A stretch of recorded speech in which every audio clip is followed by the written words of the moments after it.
Okay, I am back at long last. To continue on that theme, every ISFJ that I've ever used for massage has been ISFJ. So you definitely see certain types more in certain places. Another thing to take into account is, for example, okay, I'm an INFJ. In my subconscious is ESTP, and then in my unconscious is ENFP, and then in my, I suppose back there, who knows, and my superego is ISTJ. So when we're stressed, we go to the superego thing. So like if I'm in a new place, I don't know anybody, I could seem like an ISTJ, and I have thought that a couple of INFJs that I saw were in fact ISTJs. So to begin with, so just without thinking about it, I wasn't actually able to study them because every time I thought about it, as I was telling you, but one of them actually had an ISTJ mother, and that brings us to another point. Life experience, you know, what you've grown up with and everything can make a huge difference. So obviously her ISTJ kind of qualities would be brought out a lot more having an ISTJ mother, and I mean that's not the only kind of life experience you can have. There are so many different kinds, and but that can definitely make a difference. We have cultural tendencies. I thought that some Hispanic ISTJs in the beginning were ISFJs. Then I saw a Hispanic ISFJ, and I knew. No, but see, the thing is that, like, this country was to begin with settled by, you know, English and German, and so just going on kind of a norm, shall we say, for that, which has gotten to be less and less, but the Hispanic ISTJs are in between, and go away, are in between in warmth from typical American, you know what I mean, I don't know how else to say it, ISFJ and ISTJ, like they're more warm because they're brought up with FE, but when you see a Hispanic ISFJ, well, they don't seem hell that warm anymore. So it's very interesting, and you really, like I said, have to really go with context. I'll give you another example. I just identified an INFJ someplace that I've been going, and of course when I tried to think about it, and like I told you, this is a clue, you know, you never actually end up being able to do it, but somebody told me that they know other people from the same country as this guy, and that they all show off. Everybody that she's known from that country, they just all show off. No wonder I didn't guess. When are you going to think about an INFJ showing off? You don't. But he's definitely an INFJ. You know, like, I looked at his page now, seen pictures and everything. It's like, oh gosh, he's an INFJ. So it's pretty funny contextually how different things can be. And you just, you know, if you look at the MBTI sites that will, you know, give you a little test, and they tell a little thing about the type and stuff. If you don't want to take those too seriously, there usually are, and I think I've said this in another video, 2 or 3 defining characteristics about that type, but most of the stuff can apply equally well to many different types. So and of course that's probably kind of culture specific too, to a point. I've definitely thought about that before. One other example I can give you about that is like INFPs will generally, because of that TI, that is their 8th function, which is what they'll put out there, you know, to be polite. They will usually dress in a proper way because of that. Why are you shivering? They'll dress in a proper way. Because of that TI, and they that proper depends on the country that they're in. So I saw a singer that was from Brazil, and she had all kinds of colors on, so obviously she was probably ramping it up for the video because she was a singer, but I think that it was a lot easier for her. I mean, she started from a more colorful point than maybe somebody here that wouldn't be considered so proper here. So it depends a lot, I think, on the personality. Another on the context, what I'm saying. Another point is that, and you probably won't believe me in this one, but follow me, I'll explain it, is eye color. Actually, your brain is your eyes are a visible part of your brain, And of course we know that melanin is involved. Brown eyes have more melanin than blue eyes, but apparently, I was reading about it and I do not remember the specifics, but the simplified form that I remembered is that melanin does something in the communication between the cells. And so if you have more melanin, then there's like an easier or faster communication between the cells. So like brown-eyed tennis players are faster than blue-eyed tennis players, and blue-eyed people are more analytic. They're not so spontaneous. Brown-eyed people have more of a bent towards they're better at being spontaneous, and blue-eyed people apparently can also like have a more of a well, I'll just say, tell it to you. They don't get drunk as fast because I guess their cells aren't communicating so easily, so they can drink a lot more before they get drunk, and so they have a greater possibility of becoming an alcoholic because of that thing. And you know, if you look it up, you see there's just different diseases that brown-eyed people are prone to and different diseases that blue-eyed people are prone to. It's really interesting, but in any case, I didn't really get into investigating all that. I mean, I just saw the simple facts stated there, but I mean, that's interesting. And anyway, this makes a huge difference. Like the latest ISFJ massager that I saw is blue-eyed, and it's pretty different. I haven't actually seen a blue-eyed ISFJ before. That's pretty funny.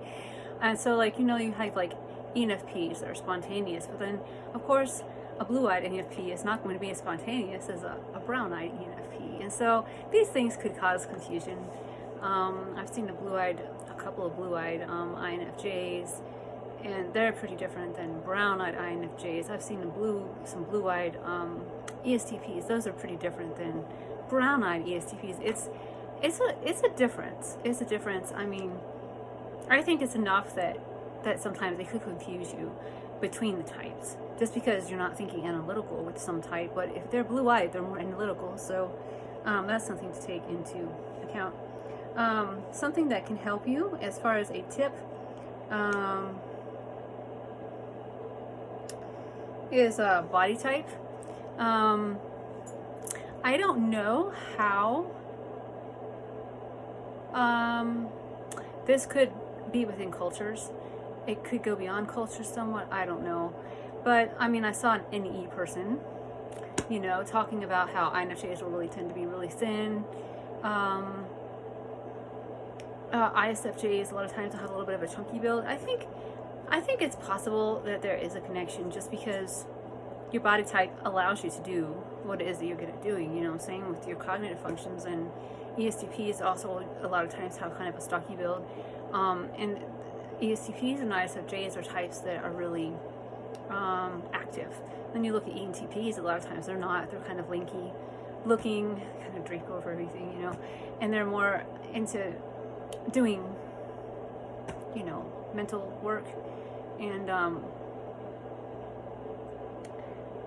ENFPs can usually be a little like they don't like exercising. So if they live in a country where there's no exercise, of course a lot of people don't like exercising, but if they live in a country where it's not easy to get exercise naturally, you know, walking to the bus or whatever, then a lot of times they can have not exercising related challenges, maybe a little more than some of the other types. You know, there's just a lot of different things that are, I read that like INFJs, if we gain weight, a lot of times it'll just be only on the stomach. And this girl is on the same page, you know, she had pictures of several INFJs that had tummies like that. And when I start gaining weight, it's true for me, it does happen for me that way.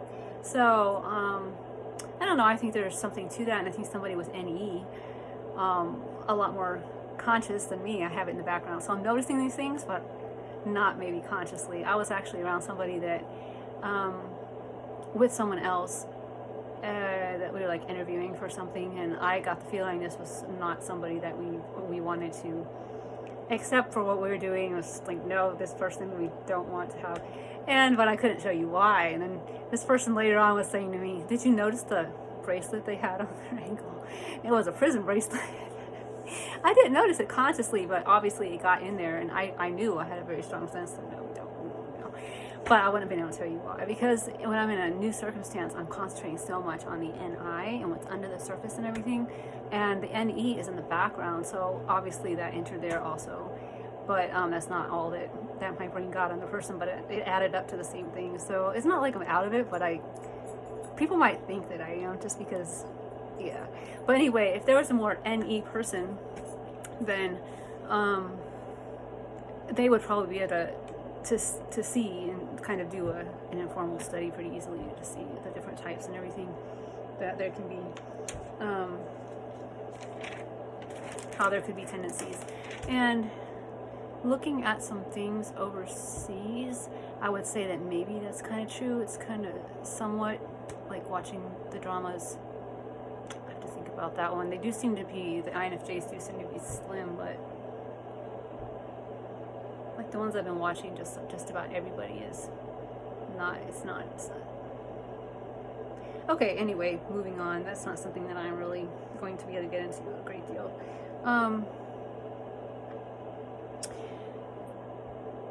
Something also to keep in mind for cultures is just like, it's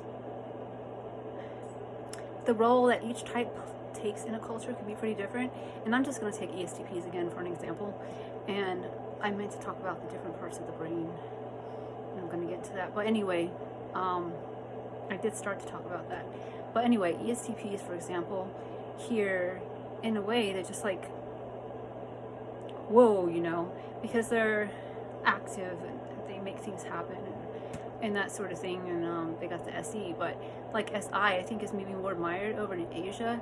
And I remember I saw a program that there's an ESTP on, and he was kind of putting his foot in his mouth, which is like a big no-no over there, you know, and he was like the person that they were making fun of and stuff. And so it's pretty funny. You don't want to get like stuck on what a type is in a society, you know what I mean? You kind of have to, it's all about context. And you'll see, like, here a lot of times, you know, the introverts or like the dorks or whatever, but then like on the dramas from there, it's just like they're what everybody wants to act like and be like and everything. And it's pretty funny, the differences that can come in. And that's what I'm trying to tell you. It's just context. You have to pay attention to that. The context. What I was telling you about the brain. Well, for me anyway, it's a big clue because INFJs can see the whole brain, and so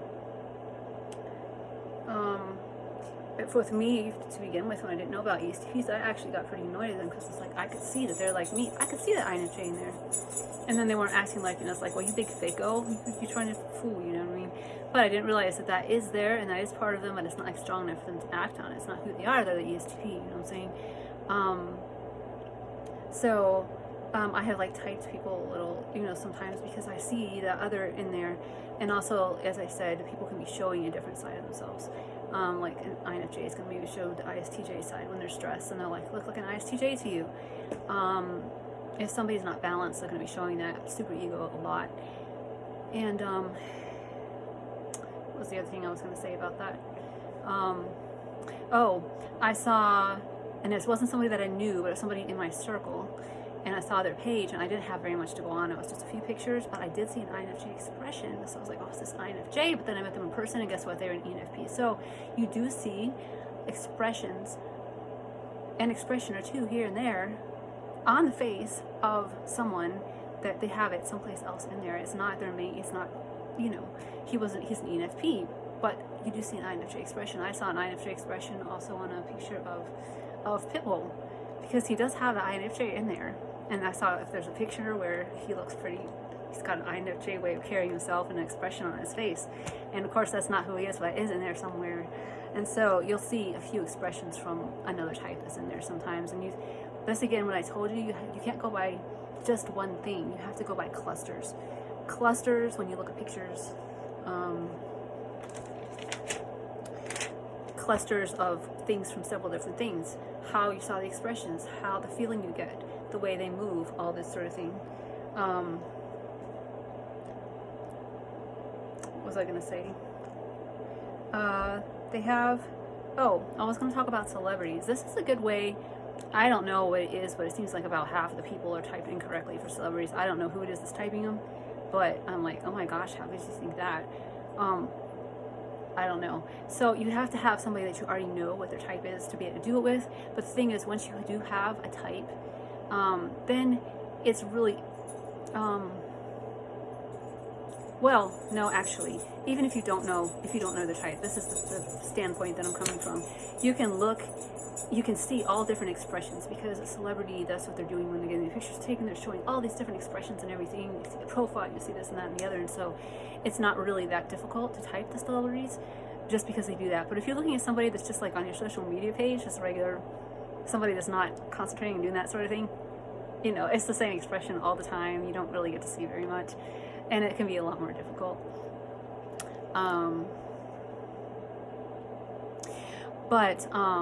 Something else interesting that I discovered that really works, and as I mentioned before, I do collect like pictures of different types just by putting into Twitter, you know, they're not all accurate, but a lot of them are.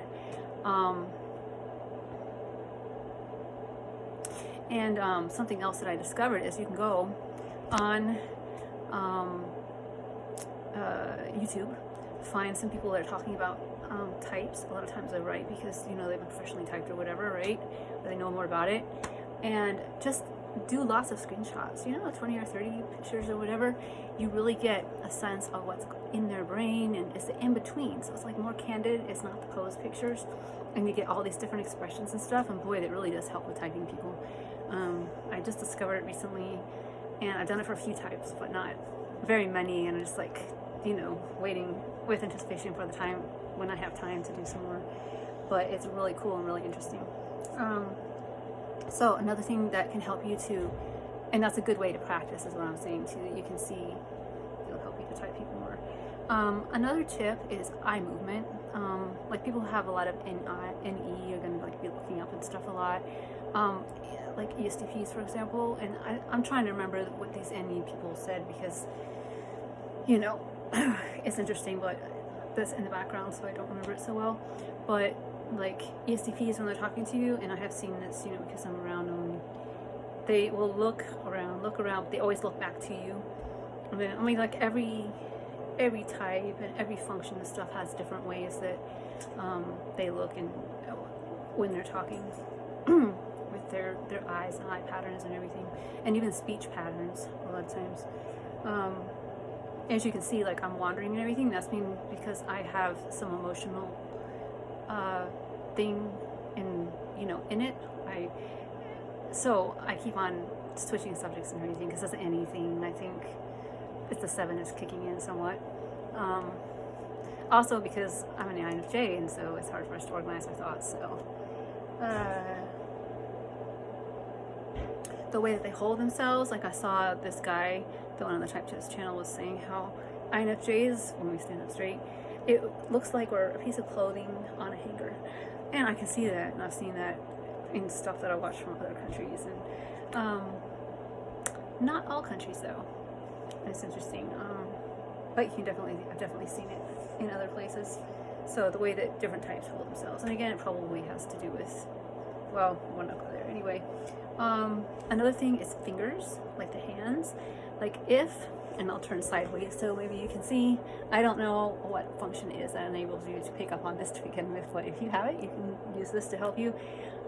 You can see, I don't know if you can see, but my finger is pointing out, and I'm pointing towards somebody else, or even if my hand is out, but I'm just doing one finger to simplify it. It doesn't have to be necessarily pointing, it's just your fingers pointed out, and the energy is open. It doesn't look uptight there, it's not coming to a point. But then if you look at me when I look at myself, and let's do them both together so you can see. I don't know. See?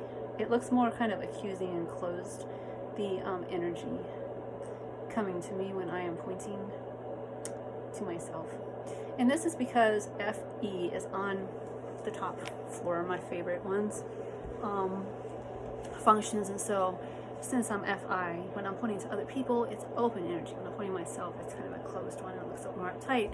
If I had FI for my first 4 functions, then it would be the opposite. When I was pointing at myself, it would be open, and when I was pointing at other people, where my hand, was pointing out towards other people, then it would be a closed thing. And FI people are accusing somebody or pointing to somebody. just go away. Okay.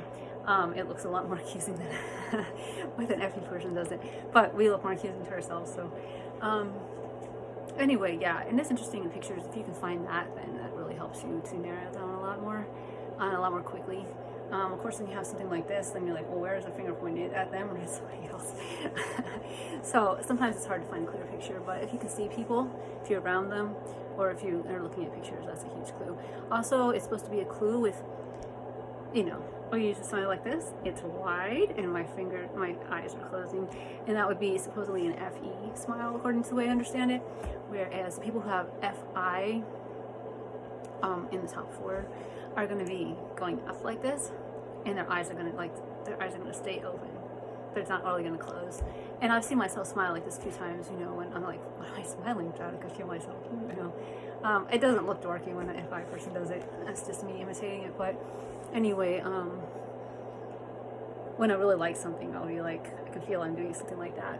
And you'll see like the ESFPs and the ENFPs, they have the wide smile because they have the FE in their 6th spot, so possibly their entire personality is based upon it, but their eyes are not closed, their eyes are open. So you kind of have a hybrid kind of thing going on there. And so you got to take these things, you know, into account when you're typing people. But supposedly FE people and FI people get different wrinkles from the way that they smile, which is pretty funny, I think.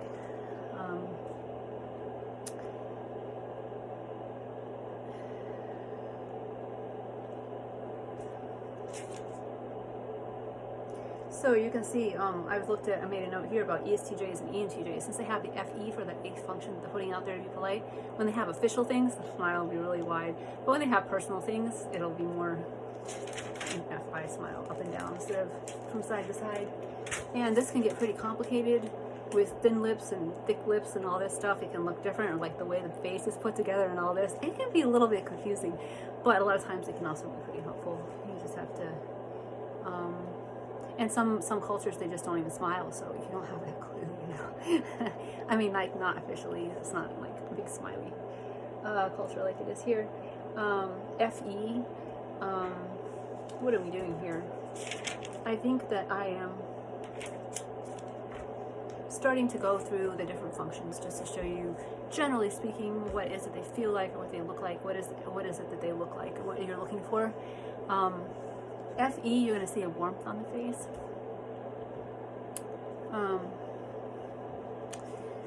It's always just like an even warmth on the face, and it never changes with the ENFPs and the ESFPs. You don't see any warmth at all on the face of an ISTJ or an INTJ once in a very long while. I mean, it almost never, there's just like a stone face, is what people call them a lot of times.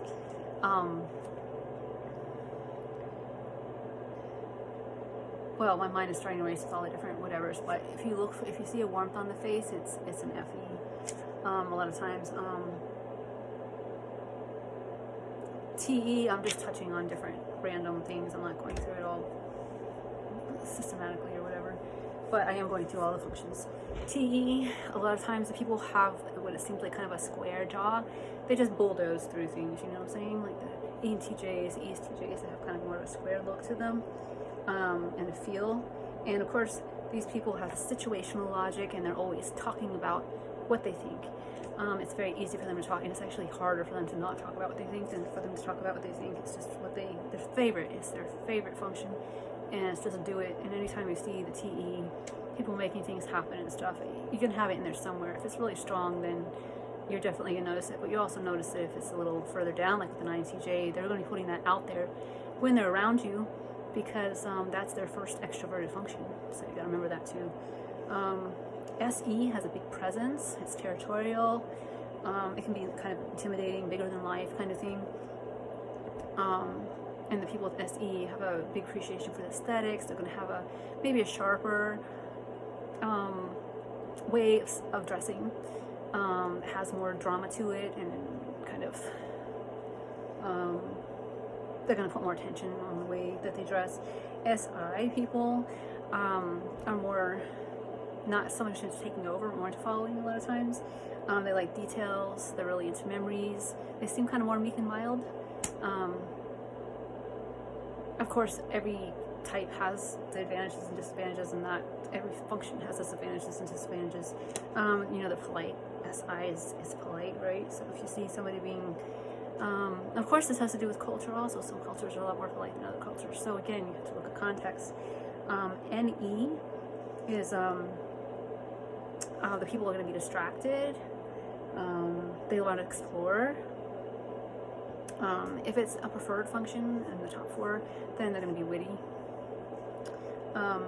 Also, this is something I've noticed, that people that are NE, that have NE pretty strong, even if it's a 6th function like the ENTJ, their clothes seem like they're kind of annoying to them. It's kind of an irritation. It's just like another thing that's there, and it's just like kind of like a functional thing to them. And it's for, you know, communicating something. It's for,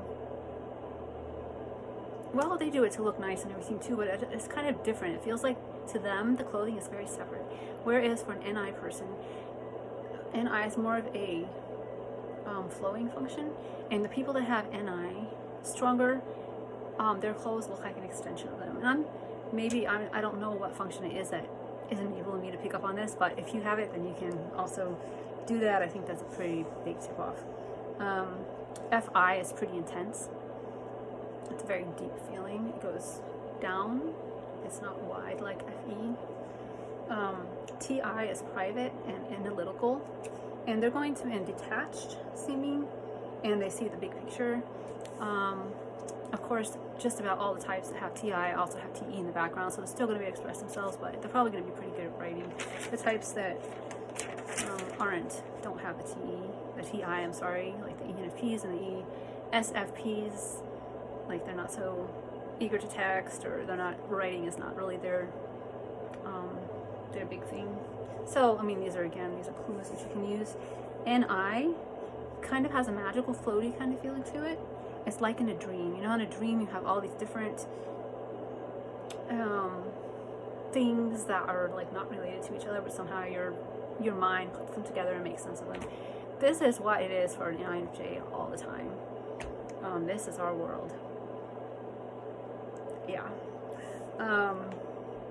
So we kind of, especially if we're tired and we're not really able to focus, it just kind of be a gaze, you know, kind of like that kind of thing. And I'll just let myself do that sometimes if I'm someplace and I'm just get tired, just to let myself rest a little bit, because it's hard to keep your eyes focused. It's just like our natural state is more kind of a gaze.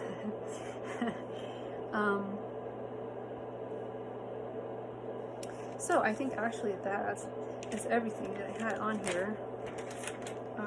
Facial expressions, with INFJs, I know that there's like, for example, there's 5 or 6 different facial expressions that you commonly will see INFJ. So if you see the cluster, you see all of those, or 3 or 4 of them anyway, then you'll be like, I think that, let me look for other signs that maybe this person is an INFJ. And that was working with, photos.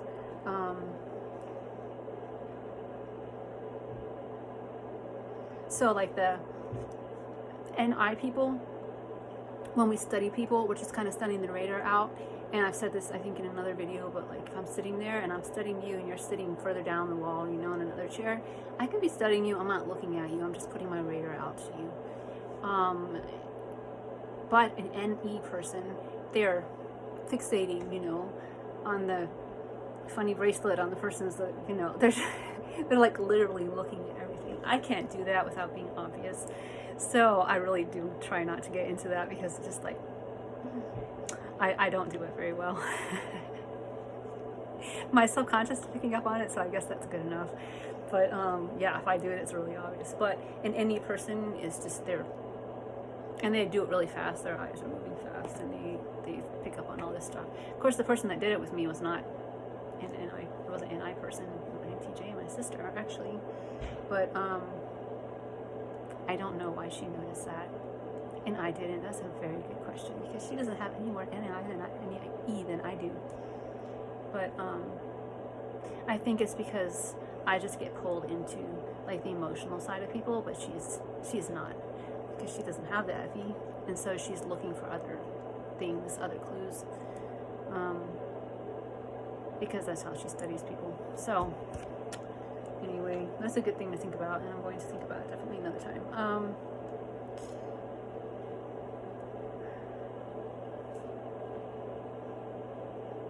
So, the ISFPs, they seem like they have, to me, ornate plumage like a fancy bird, although I heard somebody say that INFJs look like that. Everybody, so that just goes to prove that everybody will just have their own kind of associations and everything and way of typing people, and you just kind of have to learn to recognize how you feel and recognize, you know, how to correctly interpret what it is that you notice.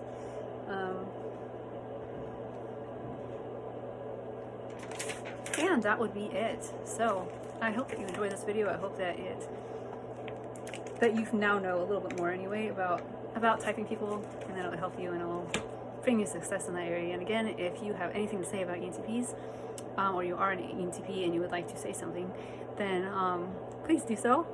I would be interested and to see what you say and to answer you.